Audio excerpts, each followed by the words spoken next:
नमस्कार दोस्तों।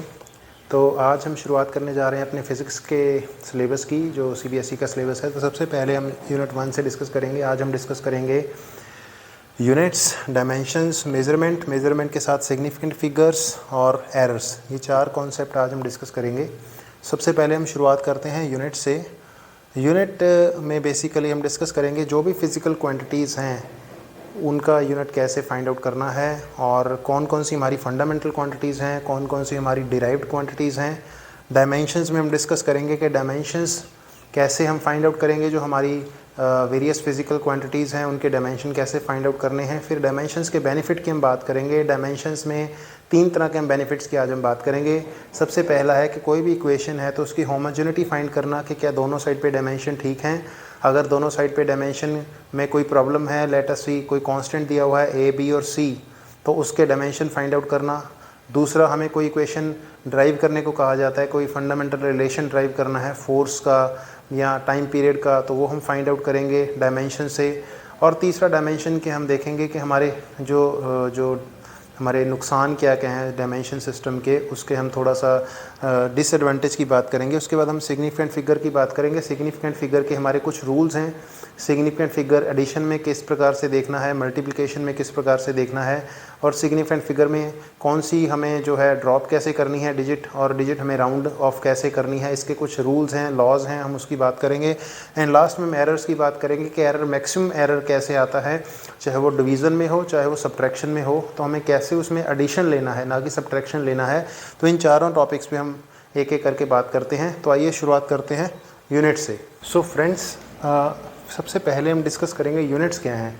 कोई भी physical quantity means which can be measure directly और इनडायरेक्टली।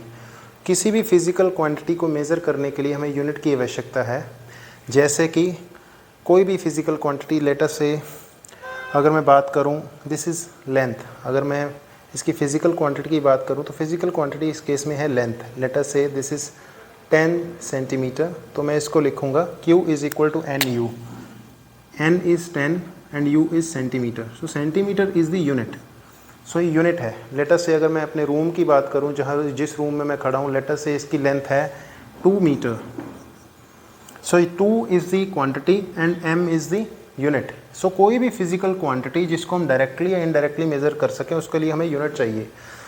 Unit 2 metre. अगर मैं इसी को लिख दूँ 200 centimetre, 1 metre is equal to 100 centimetre. So इसको मैं 200 सेंटीमीटर भी लिख सकता हूँ, सेम यूनिट को।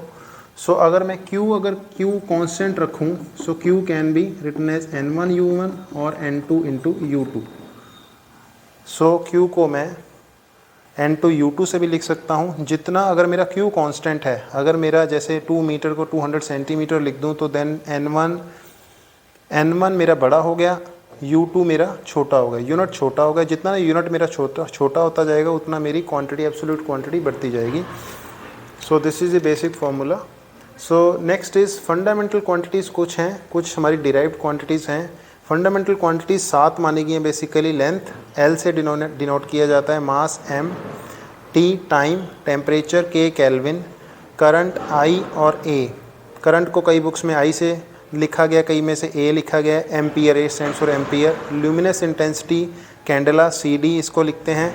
क्वांटिटी ऑफ मैटर मोल। ये बेसिक क्वांटिटीज़, फंडामेंटल क्वांटिटीज़ मानी गई हैं। कुछ एक डिराइव्ड क्वांटिटीज़ हैं, जैसे वेलोसिटी, एक्सेलरेशन, फोर्स, ये डिराइव्ड क्वांटिटीज़ मानी गई हैं।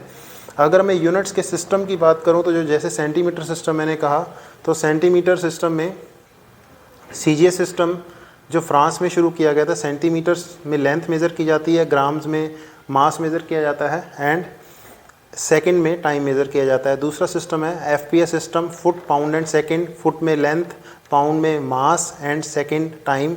तीसरा है MKS, again a French system है, metre, kilogram, second. And fourth is SI is, जिसमें 7 बेसिक क्वांटिटीज़ जो मैंने बताया मानी गई हैं। वो सिस्टम इंटरनेशनल जो हम फॉलो करते हैं, length, mass, time, temperature, current, luminous intensity and quantity of matter. तो ये हमारी जो है बेसिक फंडामेंटल जो क्वांटिटीज़ मानी गई हैं, ये जो हमारी फंडामेंटल क्वांटिटीज़ हैं और वो हमारी डिराइव्ड क्वांटिटीज़ हैं। So now let us discuss dimension. दोस्तों, आगे हम बात करने जा रहे हैं डायमेंशंस की। यहाँ मैंने डेफिनेशन लिखी है डायमेंशंस की। Dimension is an expression which shows how and which of the fundamental quantities represent the dimensions of a physical quantity.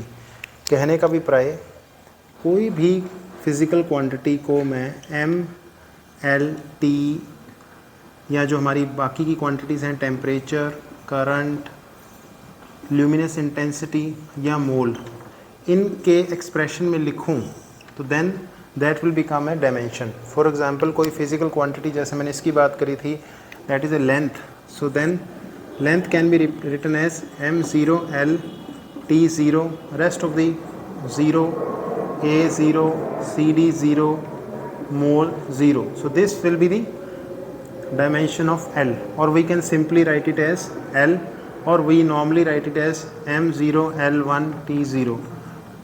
we take m l t as the basic dimensions. so length के हमारे हो गए dimension L. अगर area की बात करें, area A is given by L square m0 l0. Volume की बात करें, that is given by L cube.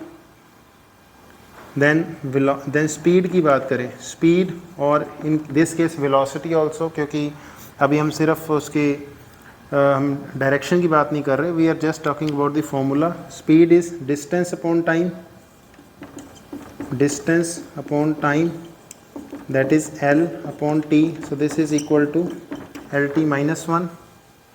अगर मैं एक्सिलरेशन की बात करूं, acceleration is rate of change of speed और velocity divided by time, so that is equal to LT minus 1 divided by T, so this will become LT minus 2. अगर मैं force की बात करूं, that is given by mass into acceleration, so that is MLT minus 2. अगर मैं work की बात करूं, work is force into distance, so that is ML2T minus 2. अगर मैं पावर की बात करूं, that is force divided by time, sorry, that is work divided by time, so that is ML2T minus 3. अगर मैं प्रेशर की बात करूं, pressure P is equal to force per unit area, that is equal to MLT minus 2 divided by area is L square ML minus 1 T minus 2. so this is pressure.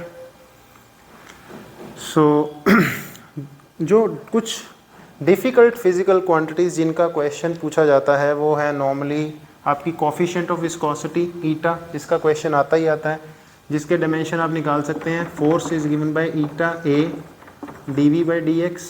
सो ईटा के dimension क्या हो जाएंगे, force into dx over area into dv, that is MLT minus 2 into L over L square into velocities LT minus 1. so you can find M L square cancel L minus 1 and T minus 1. so this is coefficient of viscosity M L minus 1 T minus 1. another is thermal conductivity. thermal conductivity का expression K के काफ़ी बार question आता है. K का find करें, K का formula क्या होता है, T1 minus T2 into T divided by length L. so you can find K का Q into L over area into temperature difference into T. so यहाँ ध्यान देने वाली बात यह है कि T1 and T2 their temperatures, this is temperature difference and T small t is the time. so यहाँ से आप थर्मल कंडक्टिविटी के निकाल सकते हैं ML2T minus 2 into L over L square. this is Kelvin K and this is T. so this will be equal to M L square cancel, here will be L and here will be T minus 3 K minus 1. so this will be the dimensions for thermal conductivity. so इस प्रकार आप किसी भी चीज़ के dimension जो है derive कर सकते हैं. कोई भी फिज़िकल क्वांटिटी हो, आपको उसका फॉर्मूला पता होना चाहिए. इलेक्ट्रिकल क्वांटिटीज़ के काफ़ी क्वेश्चन आते हैं. क्वेश्चन इज़ आस्क्ड के आपको क्वेश्चन पूछा जाता है current is the basic quantity. So current के बेसिस पे आपको चार्ज का पूछा जाता है. Charge Q is equal to what, I into T. So that is AT. If I take about I as A ampere, अगर मैं I को A लिखूँ, कई बुक्स में I को I लिखा हुआ है, कहीं में I को A लिखा हुआ है. अगर आप HC वर्मा खोलेंगे तो उसमें I को I ही डिनोट किया हुआ है और कई बुक्स में A लिखा हुआ है. So this is charge. Then you can say potential is V is equal to Q this, so that is mL2 T minus 2 divided by AT. So this will become mL2 T minus 3 A minus 1. So this is potential. Then you can find it out the formula for electric field. Electric field is represented by E, that is equal to force per unit charge mLT minus 2 divided by A into T. So this will become mL T minus 3 A minus 1. So ये dimensions, किसी भी quantity के dimension हम निकाल सकते हैं. We can. So friends, अभी हम डिस्कस करेंगे डायमेंशनल एनालिसिस के हमारे एडवांटेज क्या क्या हैं. पहला एडवांटेज है कि to convert units from one system to another. कोई भी सिस्टम में अगर हमें एक यूनिट में सिस्टम में हमें यूनिट्स पता हैं तो हम दूसरे में कन्वर्ट कर सकते हैं. कैसे? लेट अस सी. हमारे पास दो सिस्टम है N1. हमारे पास दो सिस्टम है, क्वांटिटी Q है, फिजिकल क्वांटिटी Q है. एक में N1 U1 है और दूसरे में N2 U2 है.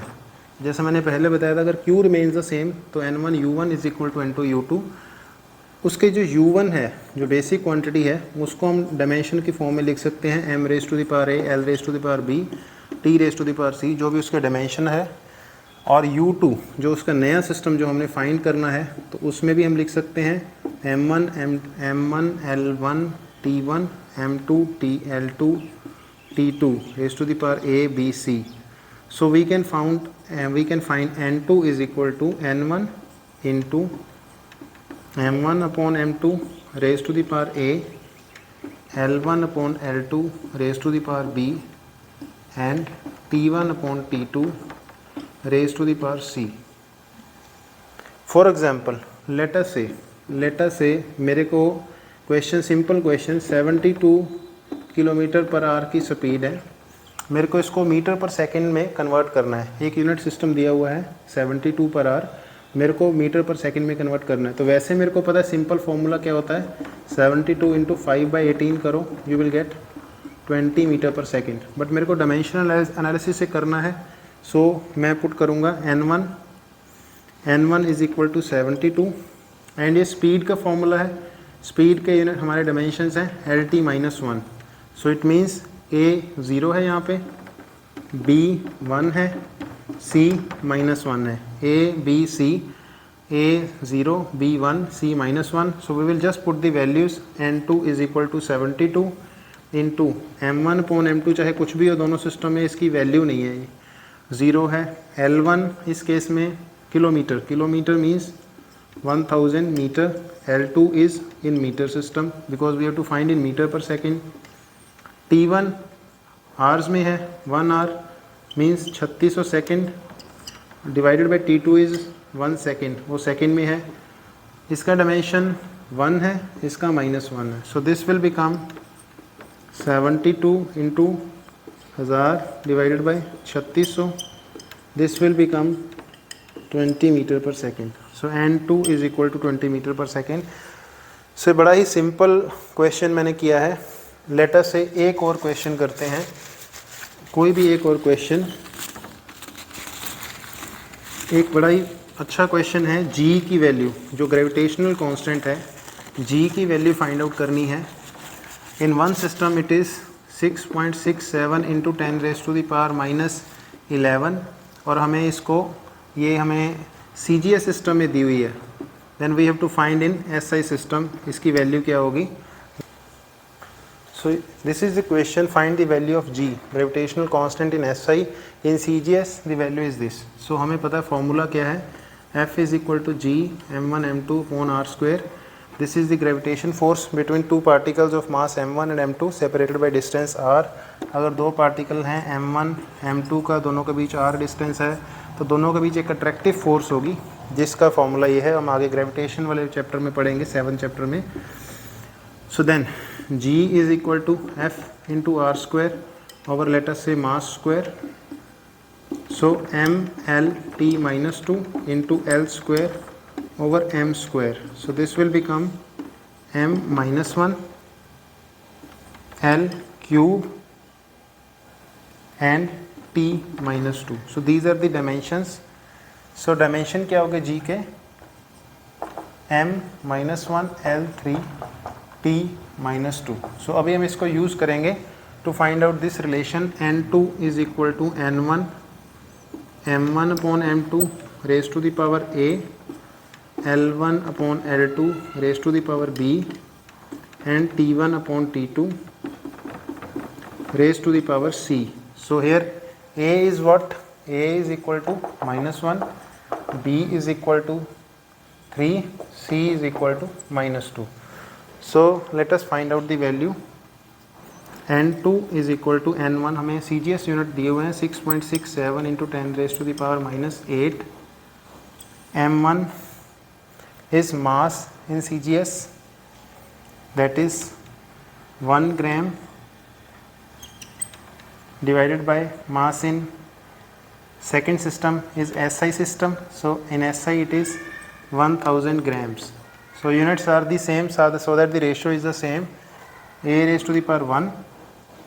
L in CGS it is 1 centimeter divided by 100 centimeter, ratio 3, and T time is in second, ratio -2. So now we can solve this equation. Let us solve this equation.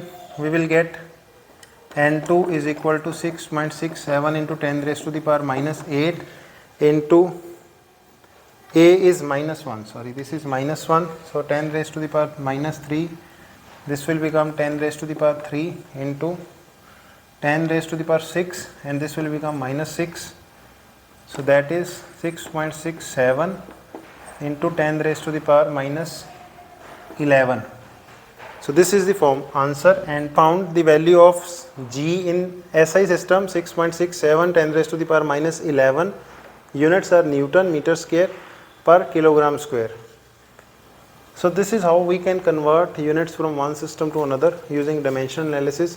Now let us go to this to check the correctness. So using dimensional method, so let us say S is equal to U into T plus half into A into T the square. S is distance, so इसके dimensions है L, UT के LT -1 into T that is equal to L, half AT square में half is dimensionless, A is LT -2 and T2 that is L. So dimensions of LHS is always equal to dimensions of LHS. This is called principle of homogeneity of equation.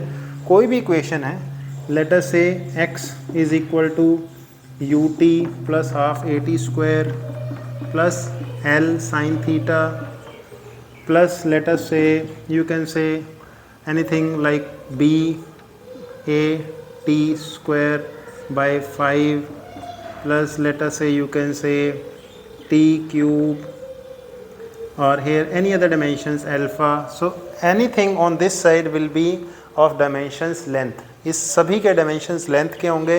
इस side पे अगर length है तो कहने का मतलब अगर मेरी कोई भी quantity let us say y है, इसको मैं f of x plus f of z के रिप्रेजेंट कर रहा हूँ, तो देन दोनों के इक्वेशन, दोनों के डायमेंशन सेम होंगे. अगर y के डायमेंशन लेंथ के हैं तो इधर भी length, this will be length, this will be length, this will be length. ये इंटरनल अपना जो मर्जी हो, internally x can be anything. For example मैंने क्वेश्चन लिया है तीसरा, थर्ड क्वेश्चन. थर्ड से हम सेकंड से फर्स्ट पे जाएंगे. For example, let us say this question, p plus a by v square into v minus b is equal to rt. हमें a के डायमेंशन फाइंड करने हैं, b के डायमेंशन फाइंड करने हैं. So now dimensions of LHS is equal to RHS, but dimensions of इसके a के dimensions क्या होंगे? p plus a by v square. p van der Waal equation में p क्या होता है? Pressure. So a by v square के dimensions क्या होने चाहिए? प्रेशर के होने चाहिए. So a by v square will have dimensions of pressure. A will have dimensions. This is I am writing dimensions. So a के dimensions क्या होंगे? Pressure into V square. Pressure के dimensions होते हैं हमारे फोर्स पर unit area into V square. it means mLt minus 2. Volume is L raised to the power 3 square divided by L square. So this we will get as m L raised to the power 1 plus 6 minus 2 t minus 2. So we will get m L 5 t minus 2. So this is the dimensions of A. So A के dimensions क्या होंगे? m L 5 t minus 2. Similarly अगर हमें B के dimensions find करने हो V minus B, it means B के dimensions will be same as volume, so that means L cube. So ये है principle of homogeneity of equation. किसी भी equation की correctness check कर सकते हैं हम. correctness से हमें पता चलता है left side के dimension और right side के dimension same हैं. Then we can find the dimensions of constants. For example, second equation में P is pressure एंड हमें कहा गया है find a by b find करना है dimensions. So now dimensions of left hand side is equal to dimensions of right hand side. Then हम इसको अगर हम समेशन की फॉर्म में लिख लें minus t square over b x. So then a by b x के unit pressure, a by b x के डायमेंशन क्या होंगे? प्रेशर के. It means a by b के यूनिट क्या होंगे? प्रेशर इंटू एक्स के. It means force per unit area into x, that means mLt minus 2 into L over L square. So this will become mL0 t minus 2. So A by B के dimensions हमारे हैं mL0 t minus 2. So these are the dimensions of A by B. Clear? Because A by Bx इस case में A by Bx के भी dimension pressure के हैं and इसके भी dimension pressure के हैं. So actually we can find the dimension of B also. अलग से भी हम B के dimension निकाल सकते हैं, A के भी dimension अलग से भी निकाल सकते हैं. नेक्स्ट क्वेश्चन है सिमिलरली, नेक्स्ट क्वेश्चन है find A by B. E हमें दिया हुआ है, E is energy, energy is B minus x square over A into T. So it means अगर हम इसको समेशन की फॉर्म में लिख लें B by A t square minus x by a t square, a t not square, b by a t minus x square a by t. Find a by b find करने को कहा गया. सो b by a t के dimensions भी energy के dimension है. It means m L 2 t minus 2. Dimensionally हमें पता है कि लेफ्ट हैंड साइड और राइट साइड के डायमेंशन सेम है. सो b by a के डायमेंशंस हैं m L 2 t minus 2 into t, that is m L 2 t minus 1. So this is the dimensions of v by a. and x square minus a t के dimensions भी energy वाले हैं.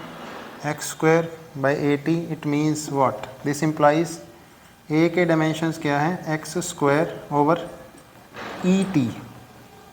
It means L square over m L 2 t minus 2, m L 2 t minus 2 into t. So that is equal to L से L cancel, L square से L square cancel हो गया. So this will become m minus 1 L 0 t minus 1 का बन गया plus 1. ठीक है जी. So this is A.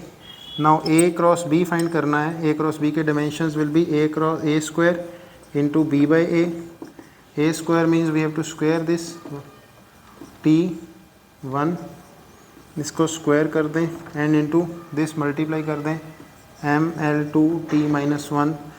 सो ये आपका, सो आप सॉल्व करेंगे, this will give you the answer m minus 2 plus 1 L 2 t is 2 minus 1. So this will become m minus 1 L 2 t1. So something like that. इस प्रकार आप सॉल्व कर सकते हैं. कहने का मतलब ये है कि आप इस प्रकार के क्वेश्चन इसमें से डायमेंशन एनालिसिस से सॉल्व कर सकते हैं. Now we will come to last topic, that is to derive a relationship between two variables. Dimension analysis हम डिराइव कैसे कर सकते हैं between two variables.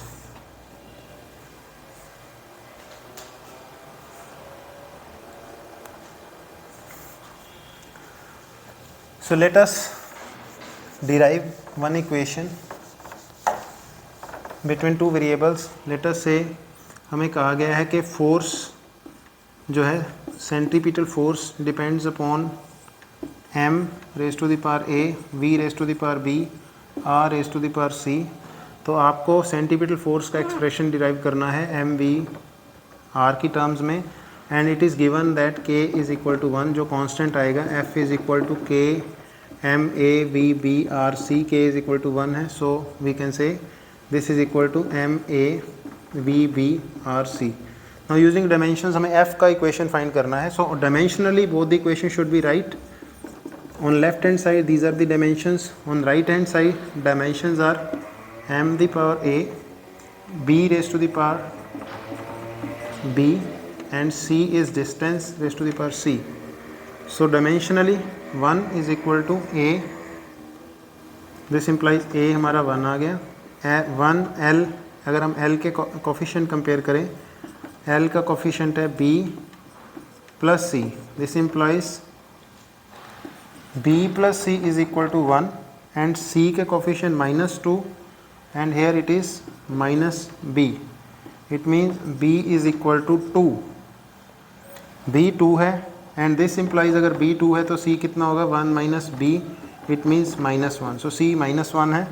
So relation क्या हो जाएगा हमारा, m raised to the power a 1, v raised to the power b 2 and r 1. So this is basically centripetal force is given by mv square over r. So like this we can derive relation between physical quantities.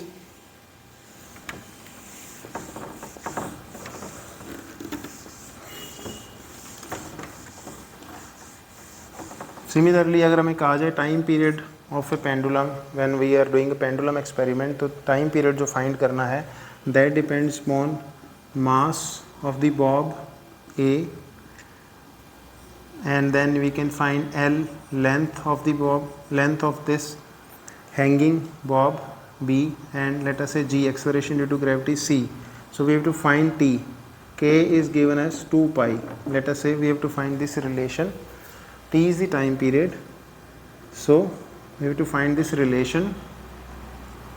So this will be dimension. अगर हम compare करें, on left hand side we have dimensions of t, on right hand side we have dimensions m raised to the power a, l is length raised to the power b, and g is acceleration due to gravity, again acceleration c.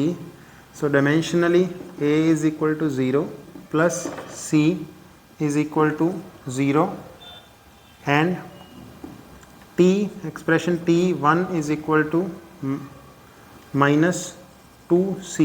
So it means c is equal to 1 by 2 minus, and from here we get b is equal to minus c is equal to 1 by 2. So time period is given by t is equal to constant 2 pi, l raised to the power 1 by 2, c raised to the power g raised to the power minus 1 by 2, that is equal to 2 pi square root of l by g. So this is a formula of time period. So now last topic from the dimension analysis. Last topic क्या है, dimension analysis के negative क्या हैं. दो negative हैं. Number 1, dimension analysis हमें ये नहीं बताता, लेटर से अगर मैं ये कह रहा हूँ ut plus half at square, तो dimensionally this equation is right, but what if I right 1 by 2 की जगह मैं 580 स्क्वायर कर दूँ, dimensionally this equation is also right. Later से 15 कर दें, dimensionally this equation is also right. So ये इक्वेशन एग्जैक्टली हमें ये नहीं बताता कि एग्जैक्ट कांस्टेंट की वैल्यू कितनी है, बिकॉज ऑल दी कांस्टेंट्स जिनके डायमेंशंस नहीं हैं, या trigonometric function sine theta cos theta, because they are the ratios x by R या y by R. So sine theta cos theta इनके डायमेंशंस नहीं हैं, सो इनका हमें पता नहीं है कि भाई ये वहाँ लग रहे हैं कि नहीं लग रहे. So constants sine theta cos theta logarithmic functions, इनके बारे में डायमेंशन एनालिसिस बिल्कुल साइलेंट है, इनके बारे में डायमेंशन एनालिसिस कुछ नहीं बताता. सो डायमेंशन एनालिसिस की ये ड्रॉबैक है. सेकंड ड्रॉबैक है कि डायमेंशन एनालिसिस में लेटर से, जैसे मैं टाइम पीरियड वाला क्वेश्चन कर रहा था, m raise to the power a, l raise to the power b, g raise to the power c, later से मैं और वेरिएबल इसमें ऐड कर दूं, 3-4 और वेरिएबल ऐड कर दूं, तो डायमेंशन एनालिसिस कुछ नहीं बताएगा इसके बारे में, बिकॉज ऑन दिस साइड जो इक्वेशन है वो साइलेंट है। सो 3 से ज़्यादा वेरिएबल की अगर मैं डिपेंडेंसी कर दूंगा तो डायमेंशन एनालिसिस साइलेंट हो जाएगा। डायमेंशन एनालिसिस हमें नहीं बताएगा रिलेशनशिप के करेक्ट है या नहीं है। सो डायमेंशन एनालिसिस उस केस में साइलेंट हो जाएगा। So these two are the drawbacks of dimension analysis. So but dimension analysis otherwise is very helpful. कोई भी आपको जनरली भी कोई भी इक्वेशन दी होती है और वहाँ पे कहा जाता है कि इनमें से कौन सा इसका सोल्यूशन है, तो आप एक तो डायमेंशन एनालिसिस से रूल आउट कर सकते हैं कि कौन सी इक्वेशन डायमेंशनली करेक्ट नहीं है, तो वहाँ पे आप रूल आउट कर सकते हैं। सो डायमेंशन एनालिसिस उस प्रकार से बड़ा हेल्पफुल है। Now let us go to third topic and important topic of significant figures and measurement, and thereafter we will go to the last topic that is error.